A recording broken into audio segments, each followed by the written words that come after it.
Blue on black belt crime. It's a real thing and we're about to see it right now. What's up everybody? My name is Chasen Hill. I'm a Jiu-Jitsu black belt. I've been teaching and training for over 10 years. So if you guys like all things Jiu-Jitsu, this is probably a pretty good channel for you guys to check out. Make sure if you guys are new to this channel, you're hitting that subscribe button and you continue to make good decisions by hitting the subscribe button, then make another good decision by hitting the like button. If you're a returning viewer, I appreciate it, and you have made another wise decision today. See, this whole channel is about wise decisions. Some have even said it's the wisest jiu-jitsu channel out there. Maybe that's just my own brain.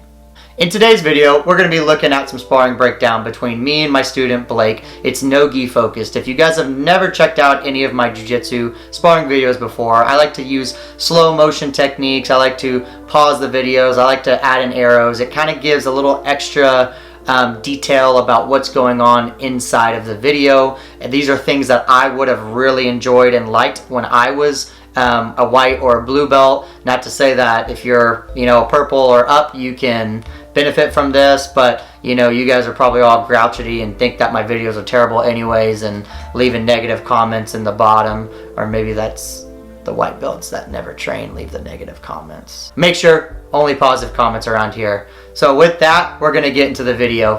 How's it going everybody? Welcome back to another narrative sparring.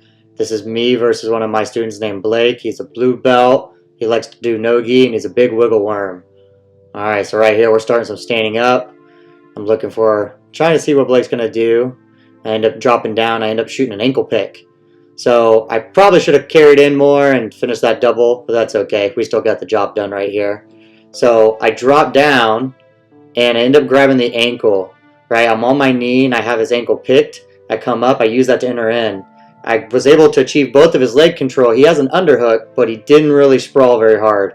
So I end up cutting the corner. I chop his bottom leg out, lift his upper leg, and now we're past. So he still has an underhook. He had a chance to come on top right there, but he decided just to accept the position. I end up grabbing his leg, pulling it closer up to me, and now we're onto the ground. So he tries to shoot a little inverted triangle. I unlock his legs, make sure I prevent him from wrapping up my head. Blake's a pretty good wiggle worm. He likes to frame a lot. He likes to scoot away. That's why I call him the wiggle worm. So that was a pretty good job getting his legs free. So I'm working on passing the guard, looking on trying to cut my knee through. Looks like he's playing a little De La Hiva. I don't know if he's trying to leg lock me, if he's trying to elevate me. But regardless, I end up passing right there. So I do a kind of a back step pass to get past his legs, and now I'm melting down, and he rolled up. Now I'm working on trying to control his legs. He did a good job at recovering the guard. Now we're into some butterfly guard. He's trying to elevate me. I'm doing my best to not let his hooks come in. So, ooh, that was a good little X guard transition there. I end up trying to work for a Kimura, but I miss it. So he shoots underneath for an X guard. He has my arm trapped, and he has my leg wrapped.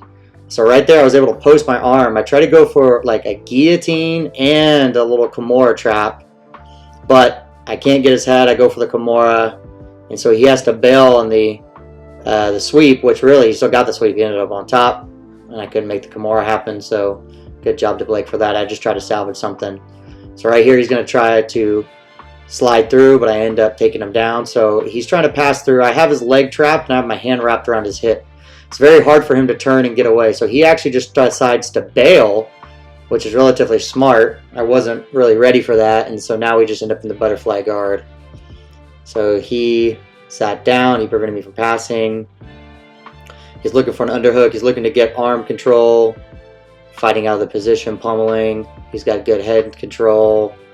Just sitting here playing in positions has a lot of value. Not worried about always going to your best stuff. Let your partners kind of work and see what you can get out of it, and that's what me and Blake are doing. We're kind of letting each other work, and then we kind of and then we put on the pressure a little bit, one step at a time.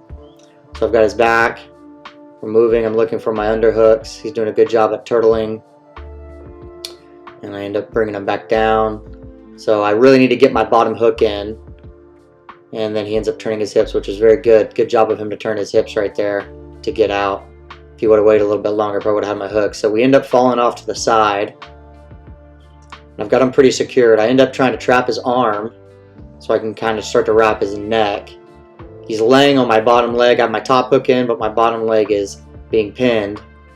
And he did a good job. I was hoping he was going to maybe bridge and my hook was going to come out, but he didn't do that. He was intelligent, wiggled his way out, trying to see what I could recover, see what I could find out of this.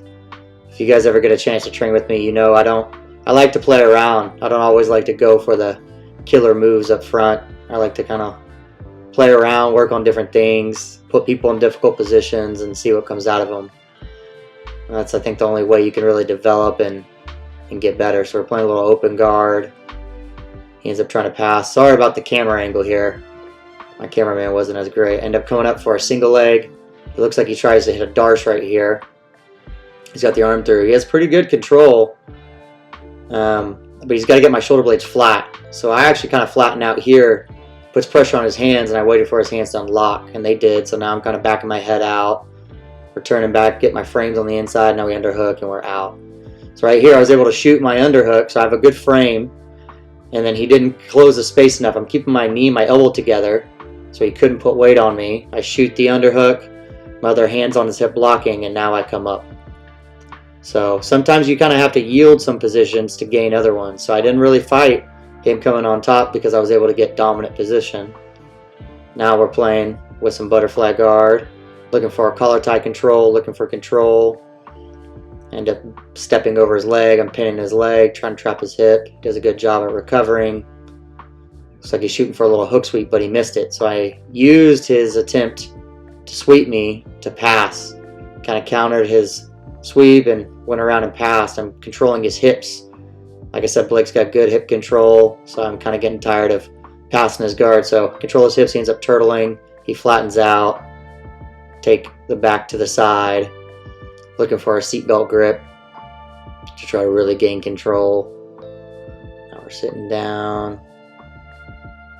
Yeah, Blake's doing a good job of not panicking. He's looking for his little moment. So I get my hands around his hips right here.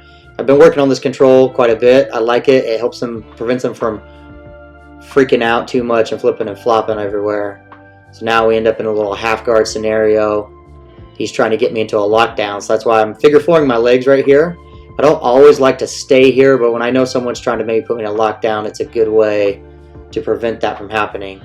He's looking for a little Kimura on that side. He ends up getting a nice little sweep right there. That was good of him. Trying to recover back to butterfly guard. I'm trying to instantly sweep him. Good job at shooting that underhook.